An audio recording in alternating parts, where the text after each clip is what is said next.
Good morning Jaipur. Hi hello नमस्ते आदाब। मैं जी सत श्री अकाल सारे नो दिस इज जिज्ञासा। Welcome back to my channel. I hope you guys are doing extremely well. और गुड न्यूज़ ये है कि जयपुर में अनलॉक का प्रोसेस स्टार्ट हो चुका है 2 जून से, यानी कि कल से स्टार्ट हो चुका है। आज है 3 जून और कल से कुछ न कुछ चीज़ों में जयपुर में अनलॉक में ढील दी गई है, मतलब लॉकडाउन में ढील दी गई है। आई मीन टू से धीरे धीरे सारी चीज़ों को अनलॉक किया जा रहा है, लेकिन ये फर्स्ट फेज़ है तो इसमें बस थोड़े से टाइम के लिए सबको ये छूट दी गई है कि दुकानें खोल सकते हैं, लोग बाहर जा सकते हैं और अपनी ज़रूरत की हर चीज़ ले सकते हैं। लेकिन ये छूट सरकार ने दी है, कोरोना ने नहीं दी है, तो इसलिए आपको ध्यान रखना पड़ेगा और डिस्टेंस मेंटेन करना पड़ेगा, मास्क पहनना पड़ेगा और सारे प्रिकॉशंस जो हमें लेने थे वो एज इट इज़ लेने पड़ेंगे।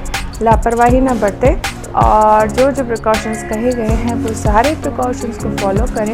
धीरे धीरे वो दिन लौट आएंगे। We'll be back on the track. We'll be back in the game. So stay tuned with me till the very end. But before we get into it, show real, hit the subscribe button and don't forget to press the bell icon. So are you ready? Start.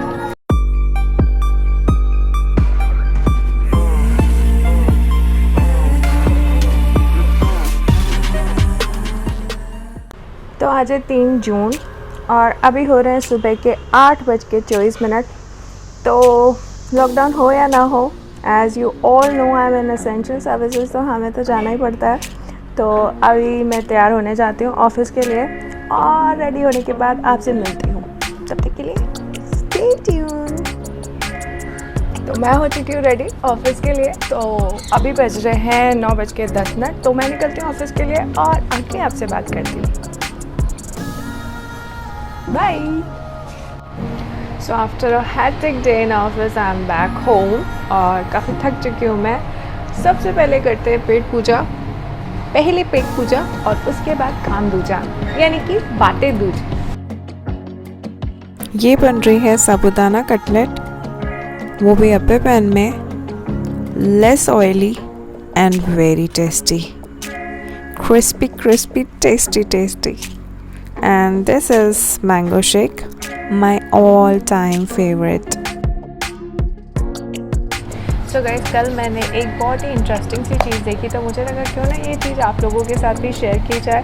तो पहले मैं आपको दिखाती हूँ वो video जो कि मैंने बनाया और उसके बाद मैंने बताती हूँ कि उस चीज़ को देखने के बाद क्या क्या थॉट्स आई थी। पहले आप वो वीडियो देखिए।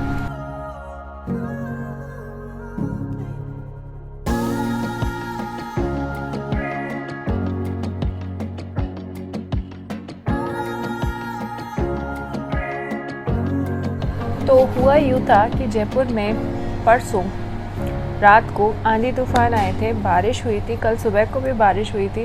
और ये जो चिड़िया आपने उस वीडियो में देखी, वो चिड़िया एक एक दाना, एक एक तिनका उठा के लेके जा रही थी, क्योंकि उस तूफान में उसका घर, उसका घोंसला टूट चुका था। लेकिन उसका हौसला नहीं टूटा था, उसका हौसला अभी भी कायम था और उसी हौसले की वजह से वो एक एक दिन का उठा के लेके जा रही थी, ऊपर अपने घोंसले में दोबारा से लगा रही थी और अपने उजड़े हुए आशियाने को दोबारा बसा रही थी। तो उसे ले जाते हुए देख के एकदम से ऐसा लगा कि यार हमारे साथ छोटी छोटी चीज़ें ही हो जाती है तो हम कितनी शिकायतें करने लगते हैं कि यार ये क्यों हुआ, वो क्यों हुआ, भगवान ऐसा क्यों किया, मेरे साथ ही ऐसा क्यों किया। और वो बेचारी, उसका पूरा का पूरा आशियाना उजड़ चुका था। एक इंसान को अपना आशियाना बसाने में पूरी ज़िंदगी लग जाती है और वो बेचारी रात को उसका आशियाना उजड़ा था और दिन तक उसने दोबारा से अपना घोंसला बना दिया था, दोबारा से अपना आशियाना वैसे का वैसा बना चुकी थी वो।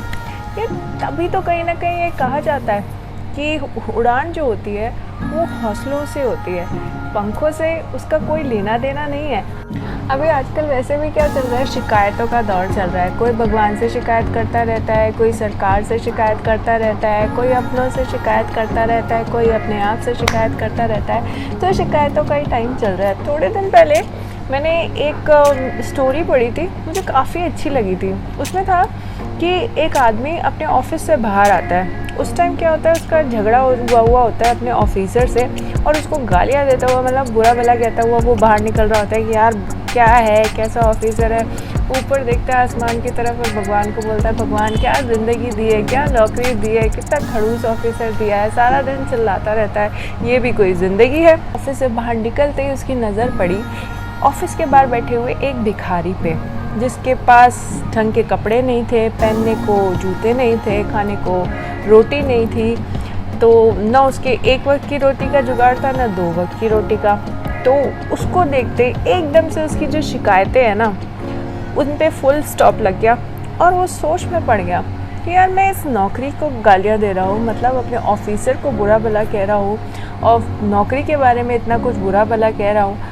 एटलीस्ट मेरे पास नौकरी तो है, एटलीस्ट मेरे पास एक फिक्स्ड सैलरी तो आती है, एटलीस्ट मेरे पास 2 वक्त की रोटी है, अच्छे कपड़े हैं, अच्छे जूते हैं, बेसिक नीड्स सब कुछ है, तो फिर किस बात की शिकायत। और उसने ऊपर देखा, ऊपर वाले को कहा थैंक यू और खुशी खुशी अपने घर चला गया।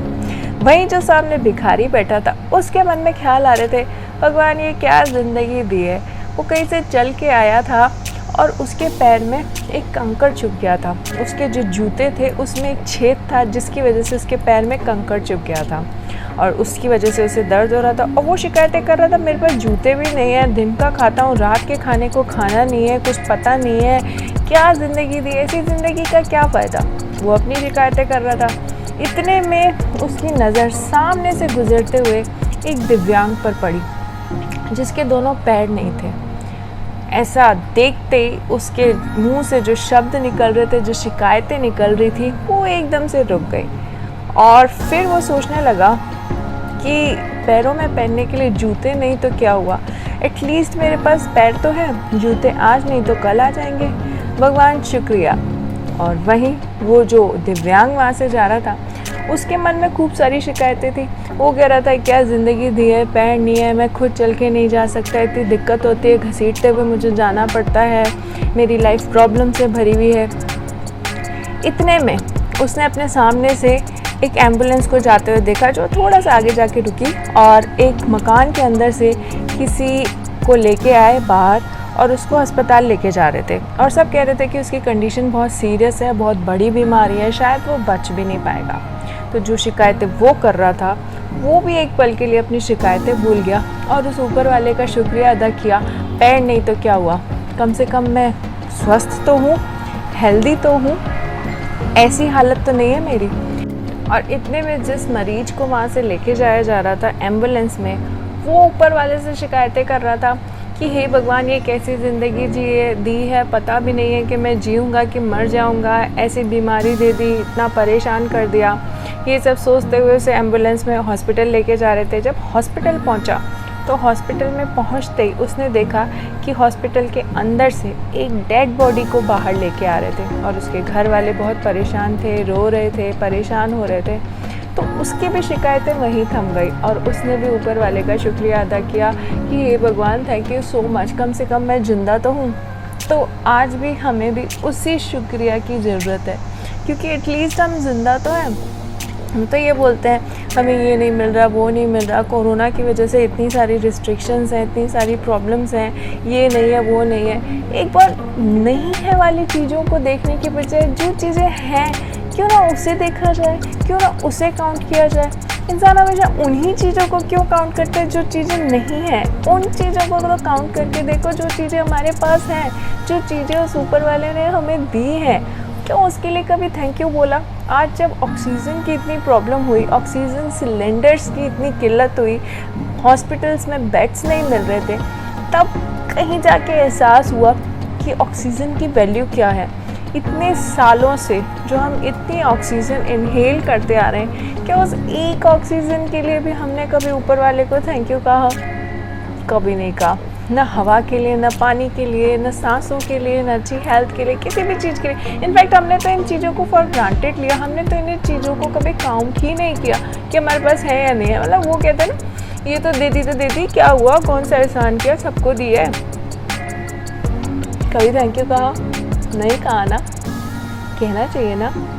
एटीट्यूड ऑफ ग्रैटिट्यूड बहुत ही इम्पॉर्टेंट चीज़ है लाइफ में, और ये जो एटीट्यूड और ग्रैटिट्यूड है ये पूरी की पूरी लाइफ बदल के रख देता है, आपके नज़रिए को बदल के रख देता है।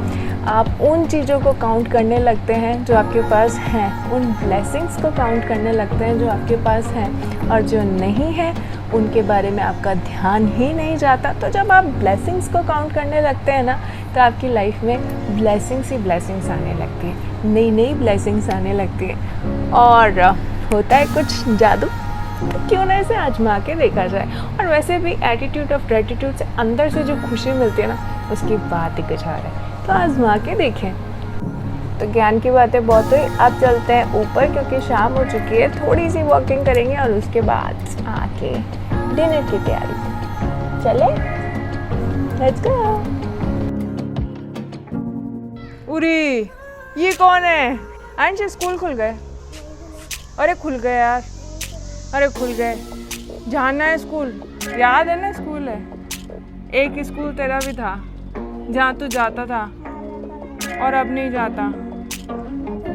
क्यों छोड़ दिया? स्कूल छोड़ दिया? वाह बेटा गजब। क्यों छोड़ा? हाँ, केंद्रीय विद्यालय में तो है, तो केंद्रीय विद्यालय में भी तो जाना है ना, सब जा रहे हैं। अरे जा रहे हैं, पूछ तू, ऐसे नहीं कैसे काम चलेगा। गया, अब कोरोना चला गया, बात हो गई, लॉकडाउन भी खुल गया, तो तू खड़ा किस पे?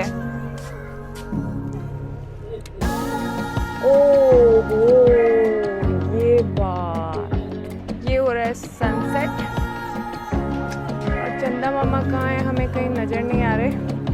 अंकल एज यूजुअल वॉक कर रहे हैं, और अब छतों पे रौनक थोड़ी सी कम नज़र आ रही है, क्योंकि जैसे कि मैंने आपको बताया था कि राजस्थान में अनलॉक का प्रोसेस स्टार्ट हो चुका है, तो इस वजह से हर कोई अपनी छतों से गायब होता जा रहा है। ये छत भी खाली है और क्रिकेट का ग्राउंड भी खाली है, क्योंकि अब हमारा शहर जयपुर अनलॉक होता जा रहा है। और आसमान बहुत ही प्यारा नज़र आ रहा है, और उसके साथ साथ पतंगे भी उड़ रही हैं। वो है सामने डी मार्ट, और ये है सारी अरावली हिल्स।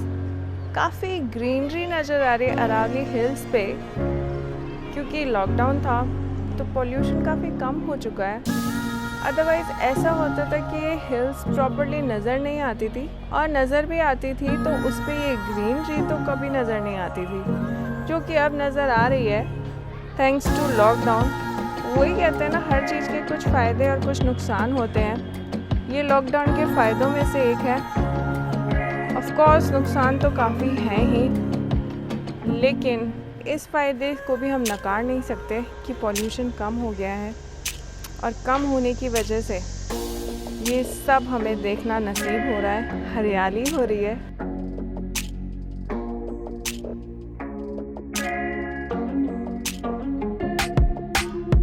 वो क्रिकेट मैच ना सही, आज एक और क्रिकेट मैच खेला जा रहा है, बच्चे खेल रहे हैं।